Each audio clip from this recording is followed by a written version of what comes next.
it's like split right here in the back? That's a thing called the bifoot process. Sometimes sometimes. Anyway, so that's C1, C2. So you got to know C1 and C2. So you need to know these by sight, and they're easy because C2's got the big tooth and C1's missing its body. So you need to know C1, C2. Where'd you go? This is cervical, but honestly, I don't know which cervical it is. I know it's not 7 because 7 has a big kind of long thing on it. It's 3 or 4 or something like that, but that's okay. But you would need to know it's cervical, and you could figure that out. So anyway, C1, C2 you need to know. All right, so, oh, look at this. This one I'll show you. Because I don't have one that shows it. See this big hole here? Transverse foramen. Transverse foramen, only the cervicals have it. That's where the vertebral artery runs. But anyway, you see the rest of the stuff. Here's the lamina, pedicle. You see, this is a really good example of how the little tippy thing here can be. It's like split into a little Y.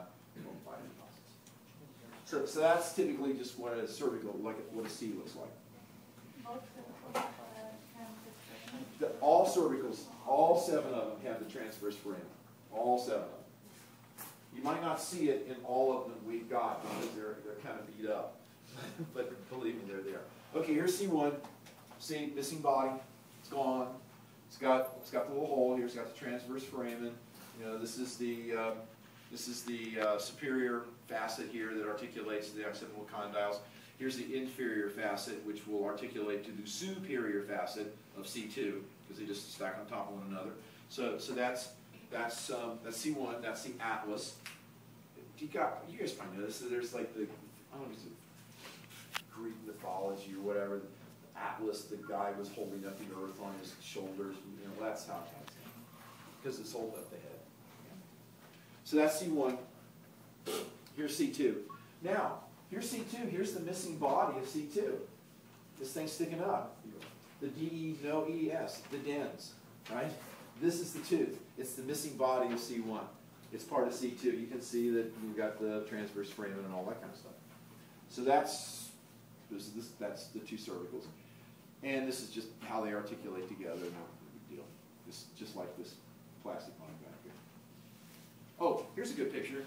This is a new one they put in one of the newer editions of the book. This obviously shows you, this is an x-ray of somebody's neck.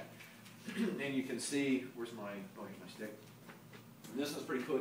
You can see, here's the dens. So this is that little tooth thing sticking up. So this is C1. There's C1, here's C2, and this is the little thingy sticking up. One sort of anatomical tidbit of information here is when somebody breaks their neck, and especially like, you know, a really traumatic fracture at say C1 or C2 or C3 or something like that, but especially way up there like between C1 and C2, often it's fatal, and one of the reasons for that is that little dens thing is pretty traumatic. I mean, it just kind of tears right into the cord, you know, that's the reason that upper cord damage can be so traumatic. And you see C3 right here. Here's the mandible. So that's pretty cool. Shows you how it all works. So that's real quick. C1 through C7. Oh, one thing I want to mention. Let me get this all up here.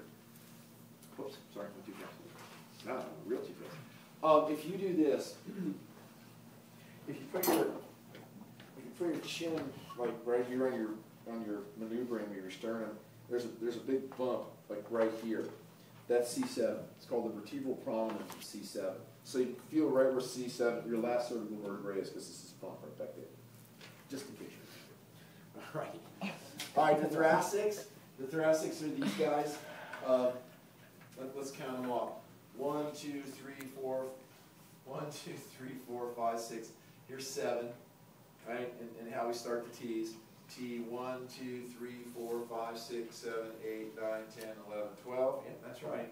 Right? And you can see that starting right up here, this is T1, which looks a lot like C7. But anyway, as we go further down the spinous processes become more slanting downward. That's why somebody runs their finger down your back. You know what they're running their finger down are these spinous processes. They become progressively more slopey in a downward position as you go further down the thoracic vertebrae. A much larger comparatively speaking to the cervical is much longer, larger vertebral body. The foramen is kind of more oval in shape. Here's one. It's kind of more oval in shape where the cord goes through. The spinous process is kind of sloped downwards. T1 through T8